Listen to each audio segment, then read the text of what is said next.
everyone, welcome back. If you're new around here, my name is Hailie and today it is the gloomiest, saddest, rainiest day ever, aka the perfect reading day. So I'm going to dive into some books. I've been in a little bit of a book slump these past few months, but I am finally starting to crave reading again. And right now I am really in the mood for romance, which is great because it is February. It's almost Valentine's Day. It'll probably have passed by the time that I upload this video, but there's also so many new romance releases and I just started one last night. As soon as I started to get into this one, I was like, I need to do a reading vlog because this is already so good. I am 143 pages, 143, that is so cute. And the book is Ready or Not by Cara Bastone, and this cover, as soon as I saw it, I was obsessed. This one is about the female main character getting pregnant unexpectedly, basically on a one-night stand sort of thing. And then it kind of turns into a slow burn friends to lovers story, which is kind of unfolding right now. And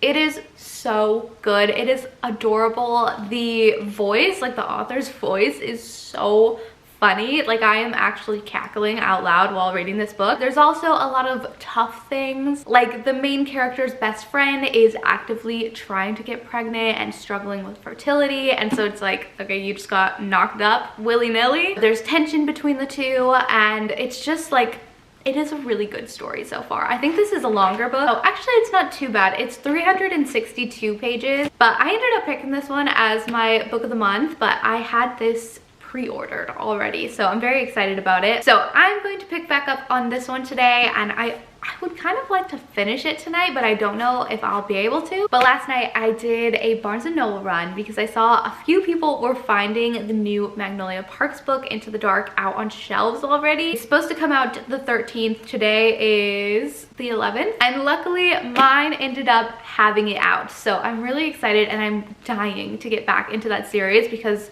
the last book, it just left you off on such a crazy cliffhanger, and I just feel like this book is going to shatter my heart into pieces, but I need to know what happens. So I do kind of want to wrap this one up, but I don't want to speed through it, if that makes sense. I'm just excited to get back into the Magnolia Parks universe. And I did just finish this one by Dolly Alderton. This was one of my most anticipated reads for this year because I just love Dolly. I think she is so funny, and this book was no different. It was hilarious, but it did make me sob quite a couple times. This one is about a 35-year-old man, which I thought it was really cool to have the man's point of view. But he's going through a breakup. He was just dumped by his long-term, I think it was 4-year-long relationship with his ex-girlfriend, and now he is trying to navigate this new life where all of his friends and everyone around him is already kind of settled down and starting a family and has kids, and everybody's schedules are a little bit conflicted and crazy. And I just felt there are so many pieces of this story that was extremely relatable about,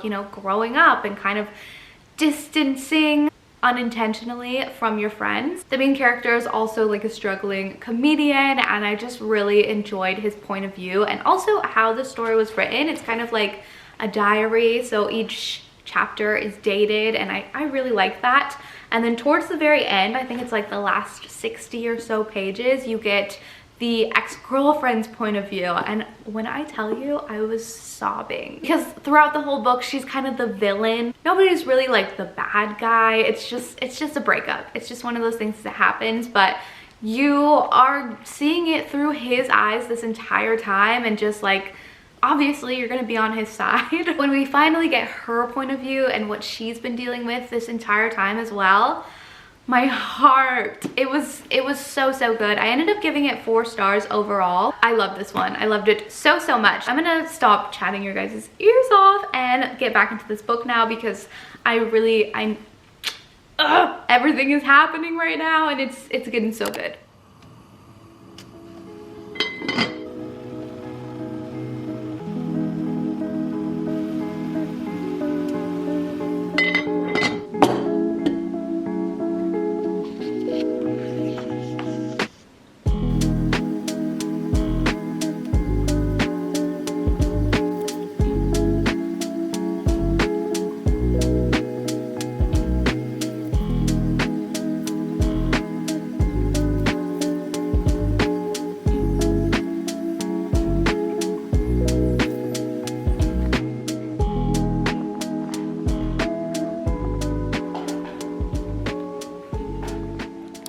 almost forgot to update you guys because I've just been reading straight through. Like, I cannot put this book down right now. It is so good. I am on chapter 21, page 256, so like 100 pages to go. And let me tell you, they were not lying when they described this as a slow burn, because we are 256 pages in and the big moment, the big kiss, it hasn't happened yet. There's been progress with our love interest, like touching, holding hands, small events that are leading to something more, but I am foaming at the mouth waiting for that big moment. And not a spoiler because it's like literally written on the inside jacket, but the love interest is actually the best friend's older brother. But this guy, his name's Shep, he is like golden retriever in boy form. He is so cute and adorable and sweet, and I just love him so much. Like, just so kind and caring and like happy to be there. So I really love his character, but we also still have the baby daddy in the picture, and that is a whole other relationship that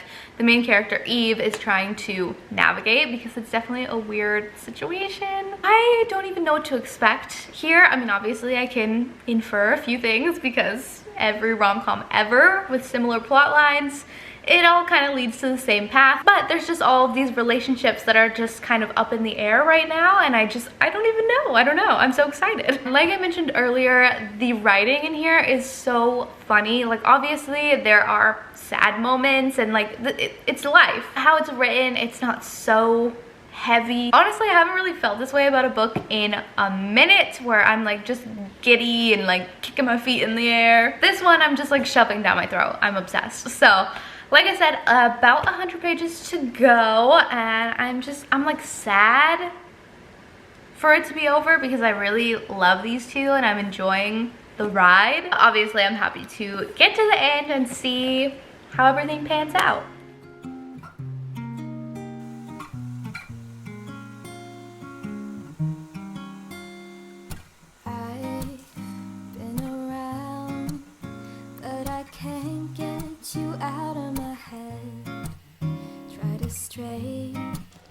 Try to forget, but the thoughts, they seem to drown me instead. I've always wondered what it takes to fill this empty void inside.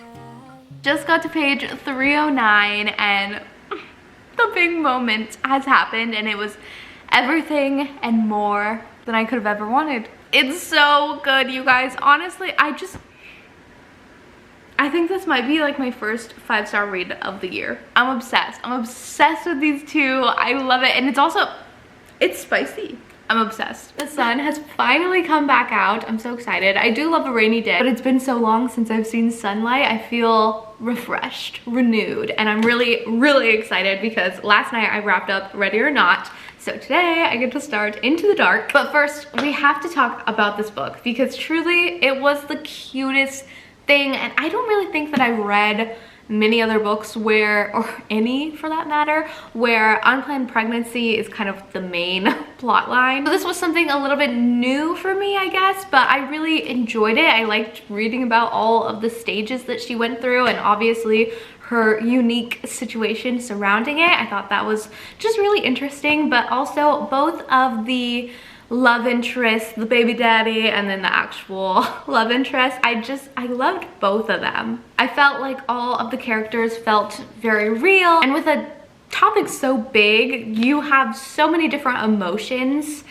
and I just felt like those were expressed really well throughout this book. And although I did say that it is the slowest burn ever, I felt like everything was very nicely paced, because the relationship, it wasn't like insta love or anything. They had been friends forever, but the relationship and like how it progressed and everything, it never felt rushed or like over the top cheesy. All in all, I really enjoyed this, and I think I am going to give it 5 stars because it just made me so happy and so giddy, and I was laughing, I was crying. And also the scene on the cover is actually a scene in the book, which doesn't always happen. It is a very, very cute scene. So like this cover is extra special after finishing the book. I just loved it so much. I definitely recommend this one. This was just way too good. But now I'm going in the complete opposite direction, and I'm ready to have my heart shattered So this is the 5th book in the Magnolia Park series, so I will not go into depth about this book because a lot of what's going on in this book right now would have spoilers for some of the other books in the series, so I have to be really careful about what I say with this book, but I just know it's going to make me sob uncontrollably. Also, during Vlogmas or Bookmas, whatever, I did a video where I read the last 3 books in the Magnolia Park series within 24 hours, and my god, that was an experience. But in that video, I go through each one of the books, even the first one, although I didn't read it in that video. And I give like a general review, and then at the very end, I have like a spoiler section where I'm talking about what actually happened in the books. So if you've read Magnolia Parks and you're interested in my thoughts or whatever, I'll have that video down below. But also, if you haven't read Magnolia Parks, that video is also good to kind of figure out if maybe you want to get into the series. But clearly, I love this universe, so I am very excited for this one. This is also huge. It's a huge book, so I don't know how long this is going to take me to get through. 710 pages. She's thick, so I'm gonna need a few days for this one, although I feel like once I get started, I won't be able to put it down.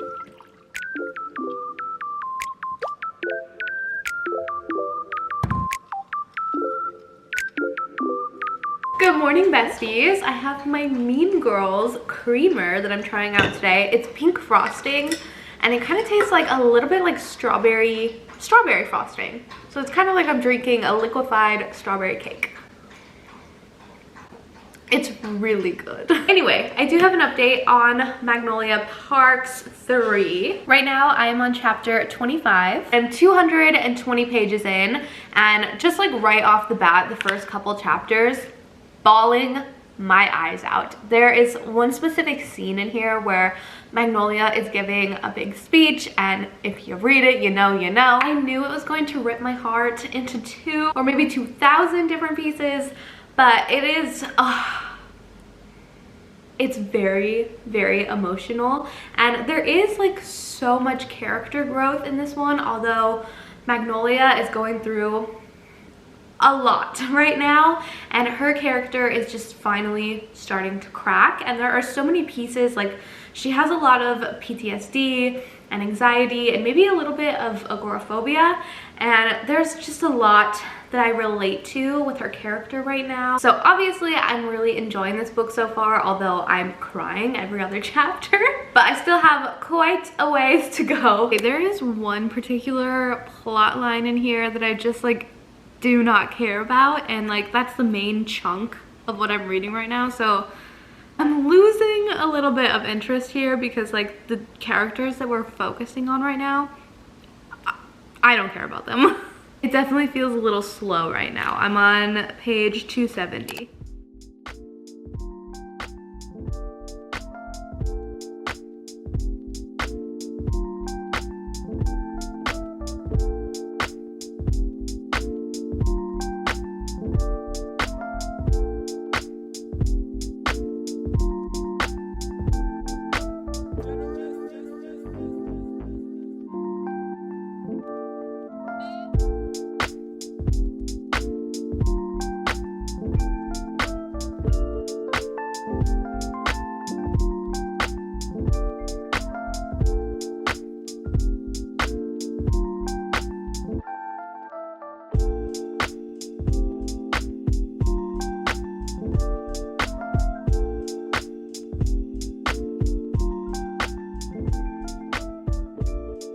Okay, so typically I don't love Magnolia and BJ just because their journey to get to this book was just so toxic and messy and repetitive. They're so annoying. So going into this book, I wasn't expecting like a ton from these two, but I will say there has been a lot of growth between both of them, and I definitely feel like they are a lot more likable in this book, and especially Magnolia, although she is going through so much in this book. She is just like so goofy and silly, and it touches a lot on like her ADHD and how her brain works, but just like her train of thought all the time is just so funny, and the banter is really, really good in this book. Like, they've always been funny. Brits are funny. There are certain scenes that the banter is just so good, I'm like cackling out loud. So This has been a really enjoyable one. I think I'm gonna be sad. I think this is supposed to be the last Magnolia Parks book. I think we get one more Daisy Hates because there's so much background of Daisy and Christian that I'm like dying. I need more of what is going on over there because what the heck. But I think this is like the final Magnolia and BJ. So it's kind of sad.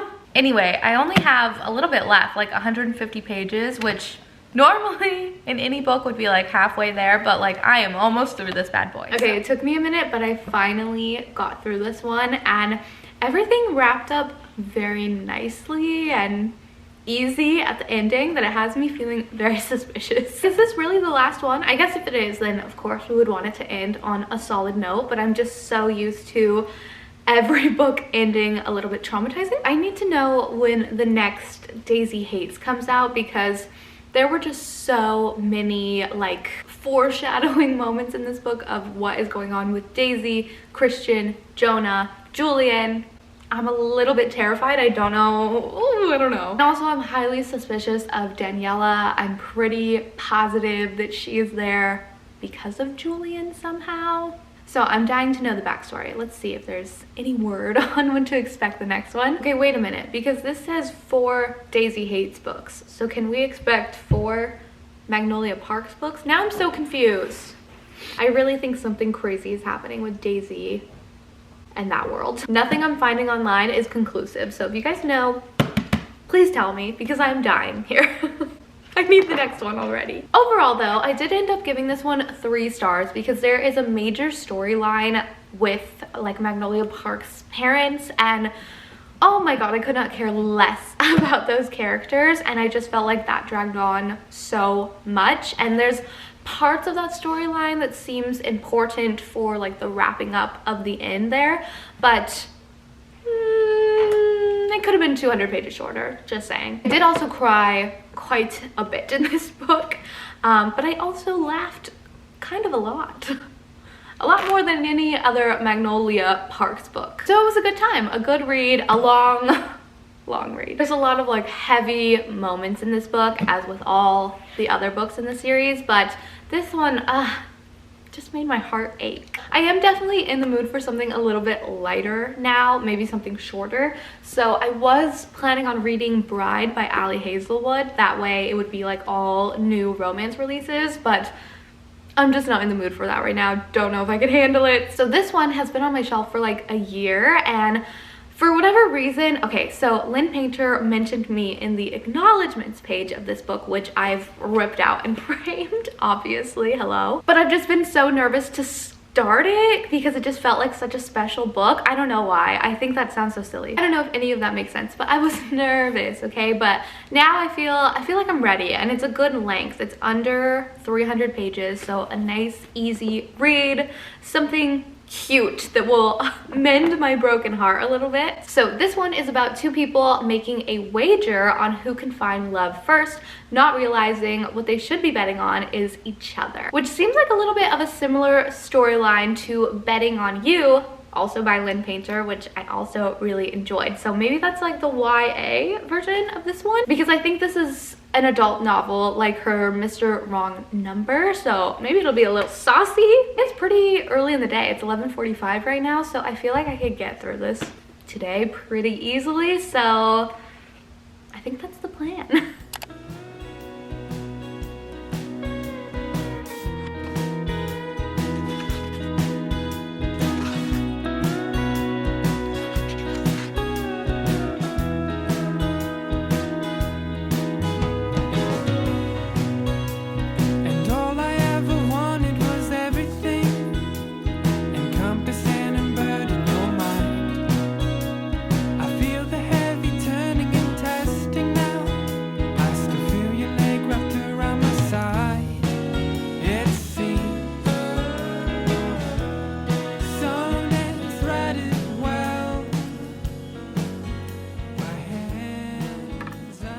Okay, I'm only on chapter 5. Oh, actually this is going by really fast. So I'm on page 42. I feel a little bit like indifferent about this one so far. Basically, it starts off with Hailie being a bartender at a wedding and she ends up hooking up with this guy Jack, who is the bride's brother. They have their one night stand and then they end up finding each other again on a dating app that they're both using, but they're not talking to each other like dating wise. They're just kind of bantering back and forth, friendly, flirty. That's where we're at. And really, any good rom-com is cheesy. Like, I eat that up. But this one, it's a little bit over the top cheesy right now. So I'm a little bit indifferent about it. Like, some of the banter is just like Jack will be like, settle your ass down. And it's like, ugh. It can come off like trying a little too hard, you know? I don't dislike the book or anything. I just feel indifferent.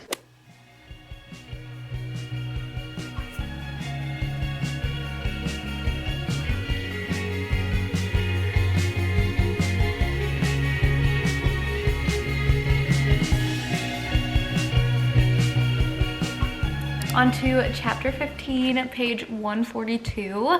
I feel like I might have enjoyed this one a little bit more if I hadn't read Betting on You so easily, because the storylines are so similar to each other. It's kind of like I'm reading Betting on You again. Like, it's good, it's cute, it's entertaining, and I really loved Betting on You, so obviously I like this one. And it's a rom-com, so like going into it, you already know what to expect. Like, they're predictable, and I like that about rom-coms. But I'm just like not super invested in these two. I'm not obsessed with these characters. I like them enough, but there's just so many characters in the Lynn Painter universe that I adore so much.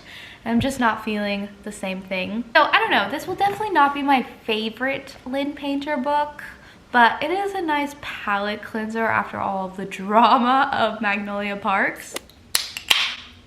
And we're back. It only took me like 4 hours to finish this book, which is pretty quick. To be completely honest, a lot of this is pretty skimmable. So I think I definitely like sped through some bits and pieces there. Overall, I did enjoy it. It just felt very repetitive to Betting on You. I would say that this is probably like the more adult, spicier version, although the writing is pretty similar in both. It's just that one is high school students and then these are like grown people. But they do a lot of speed dating in this book, or like little dates from the dating app they use. Those are fun to read. I wish we got a little bit more of that, but basically like they would both set up their dates at the same restaurant and then bail each other out if need be, and then go meet up for tacos after. That was really cute. Sometimes it's a little bit painful with rom-coms when you're like, okay, you guys are both so hopelessly in love with one another, like we're not friends.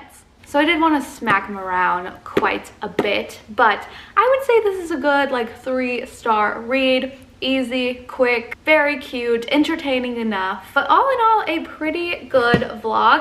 I really adored this book and I would definitely recommend it. Ready or Not was really, really great, and the cover is so cute. This is probably my favorite from the video. This one was great just because I've already been enjoying the series. There are other books in the series that are just so good, specifically Daisy Hates. I am Team Daisy forever, and I just really enjoy her side of things and that point of view so much more. Plus a lot of like the plot lines in here, like again, like with her parents heavily mentioned in this book, like I just didn't care for it. So there was a lot of parts where I just was like, okay, let's move on. So both of these were 3-star reads, but for very different reasons, you know what I mean?